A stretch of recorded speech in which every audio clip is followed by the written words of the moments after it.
Donc, encore le numéro 3, cette fois-ci, on va faire les autres numéros, qui sont des numéros où il va falloir faire la règle de l'addition-soustraction. Juste une petite chose, le dé, je vais le retirer. Vous pouvez vous l'essayer si vous voulez, mais pour l'instant, on va le passer. Alors, quand on fait notre règle de l'addition-soustraction, il ne s'agit pas de regarder les chiffres significatifs, mais bien la précision de la mesure. Donc, dans le B, ici, j'ai 4,0. Alors, je suis précis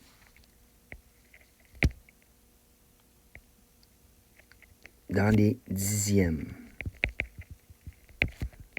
Près.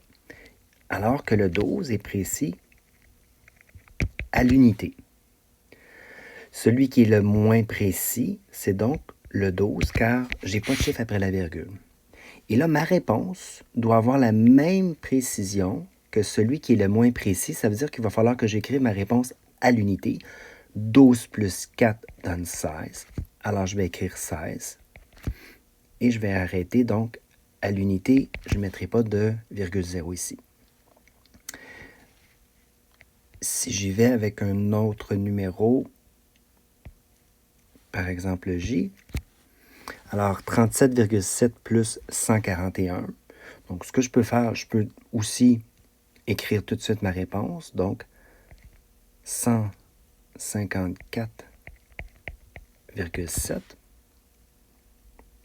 Et maintenant, je vais regarder. Donc, le 7 est précis. Le 13,7 est précis au dixième. Et le 141 à l'unité.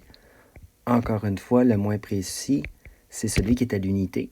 Alors donc, je vais devoir garder une valeur qui arrête à l'unité. Alors, mon 4 va devenir un 5 pour respecter l'arrondissement à cause du 7. C'est une règle qu'on va un peu moins utiliser puisque ça va être assez rare qu'on va soit soustraire ou additionner des valeurs qui n'ont pas la même précision puisque ça impliquerait que ces valeurs-là ont été prises d'instruments différents. Donc, généralement, on va avoir toujours la même précision pour les deux.